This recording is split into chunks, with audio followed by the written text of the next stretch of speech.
La bofetada de Carlota Corday, Alejandro Dumas. El señor Ledru empezó. Yo soy, dijo, el hijo del famoso Comos, físico del rey y de la reina. Mi padre, al que su apodo burlesco ha hecho clasificar entre los prestidigitadores y los charlatanes, era un distinguido sabio de la escuela de Volta, de Galvani y de Mesmer. El primero que se ocupó en Francia de fantasmagoría y de electricidad, dando clases de matemáticas y física en la corte. La pobre María Antonieta, a la que vi 20 veces y que en más de una ocasión me cogió las manos y abrazó cuando llegó a Francia, es decir, cuando yo era un niño. María Antonieta estaba loca por él. A su paso en 1777, José II declaró que no había visto nada más curioso que Comus. En medio de todo esto, mi padre se ocupaba de la educación de mi hermano y de la mía, iniciándonos en todo lo que sabía de las ciencias ocultas, y en una multitud de conocimientos galvánicos, físicos, magnéticos, que hoy son del dominio público, pero que en esa época eran secretos, privilegio solamente de unos pocos. El título de físico del rey hizo que mi padre fuera encarcelado en el 93. Pero gracias a algunas amistades que yo tenía en la montaña, conseguí que lo soltaran. Entonces, mi padre se retiró a esta misma casa en que yo vivo y aquí murió en 1807, a los 76 años. Volvamos a mí. He hablado de mis amistades con la montaña. En efecto, mantuve relaciones con Danton y con Camille Desmoulins. Yo había conocido a Marat más como médico que como amigo. En fin, que le conocí. Por corta que haya sido esta relación que tuve con él, resultó que el día en que llevaron a la señorita de Corday al cadalso, yo me decidí a asistir a su suplicio. 2 horas después de mediodía, ya estaba yo en mi puesto junto a la Estatua de la Libertad. Era una cálida mañana de julio, el tiempo estaba pesado, el cielo cubierto y prometía tormenta. A las 4 la tormenta estalló. Fue en ese momento, según dicen, cuando Charlotte subía a la carreta. Habían ido a buscarla a la prisión en el momento en que un joven pintor estaba ocupado en hacerle su retrato. La muerte, celosa, parecía querer que nada sobreviviese a la joven, ni siquiera su imagen. La cabeza estaba esbozada en la tela y, cosa extraña, en el momento en que entró el verdugo, el pintor estaba en el mismo lugar del cuello que la guillotina iba a cortar. Los relámpagos brillaban, caía la lluvia, resonaba el trueno, pero nada había podido dispersar al populacho curioso. Los muelles, los puentes y las plazas estaban atestados. Los rumores de la tierra apenas cubrían los rumores del cielo. Aquellas mujeres a las que con un nombre enérgico se llamaba chupadoras de guillotina, la perseguían con maldiciones. Oía aquellos ruidos acercarse a mí como se oyen los de una catarata. Mucho tiempo antes de que pudiera percibir nada, la multitud onduló. Finalmente, como un navío fatal, apareció la carreta en medio de la multitud y pude distinguir a la condenada, a la que no conocía, a la que no había visto nunca. Era una mujer joven de 27 años, de ojos magníficos, con una nariz de un diseño perfecto y unos labios de regularidad suprema. Se mantenía de pie, con la cabeza alta, menos para parecer dominar aquella multitud que porque sus manos atadas a la espalda la forzaban a mantener así la cabeza.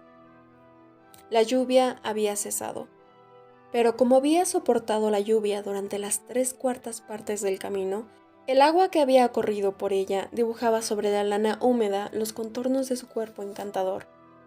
Se hubiera dicho que salía del baño.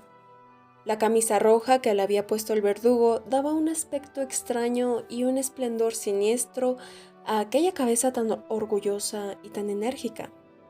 En el momento en que llegaba a la plaza, cesó la lluvia y un rayo de sol, deslizándose entre 2 nubes, fue a jugar en sus cabellos, que hizo irradiar como una aureola. En verdad, se lo juro, aunque detrás de aquella joven hubiera un crimen, acción terrible, incluso aunque vengase a la humanidad, aunque yo detestase aquel crimen, no habría sabido decir si lo que veía era una apoteosis o un suplicio. Al divisar el cadalso, palideció, y esa palidez fue sensible, debido sobre todo a la camisa roja que le subía hasta el cuello. Pero casi al punto hizo un esfuerzo y terminó volviéndose hacia el cadalso, que contempló sonriendo. La carreta se detuvo. Charlotte saltó a tierra sin permitir que la ayudaran a descender. Luego subió los peldaños del cadalso, que la lluvia que acababa de caer había vuelto resbaladizos.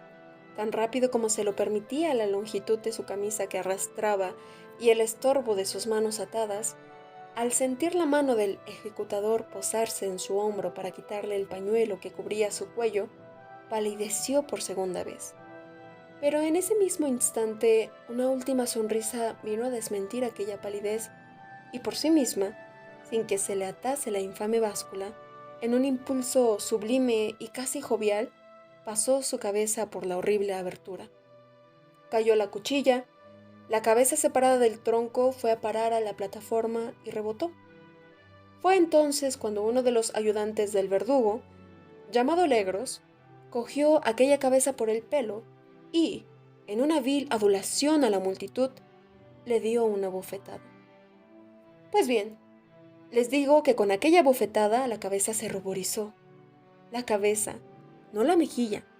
Yo lo vi, ¿me oyen? No la mejilla tocada, sino las dos mejillas. Y con rubor igual, porque el sentimiento vivía en aquella cabeza y se indignaba de haber sufrido una vergüenza que no podía detener. También el pueblo vio aquel rubor y tomó el partido de la muerta contra el vivo, de la supliciada contra el verdugo.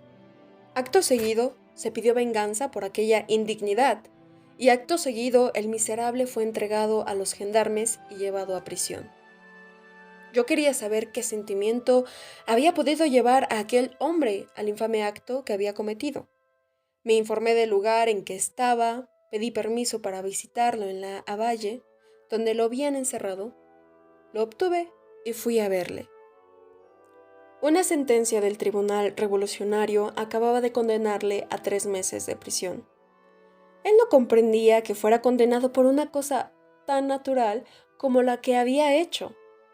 Le pregunté qué había podido llevarle a cometer aquella acción. «Bonita pregunta», dijo. «Soy maratista. Acababa de castigarla por cuenta de la ley. Quise castigarla por mi cuenta». Pero, le dije, ¿no ha comprendido que hay casi un crimen en esta violación del respeto debido a la muerte? «Ah», me dijo Legros mirándome fijamente. «Pero, ¿usted cree que están muertos porque se les haya guillotinado?» «Desde luego». «Bueno, se ve que usted no mira en la canasta cuando están todos juntos, que no les ve volver los ojos y rechinar los dientes hasta 5 minutos después de la ejecución. Nos vemos obligados a cambiar de canasta cada 3 meses, por la forma en que destrozan el fondo con los dientes. Es un montón de cabezas de aristócratas que no quieren decidirse a morir, y no me extrañaría que un día alguna se pusiera a gritar «¡Viva el rey!». Sabía todo lo que quería saber. Salí perseguido por una idea, que, en efecto, aquellas cabezas todavía vivían, y decidí asegurarme.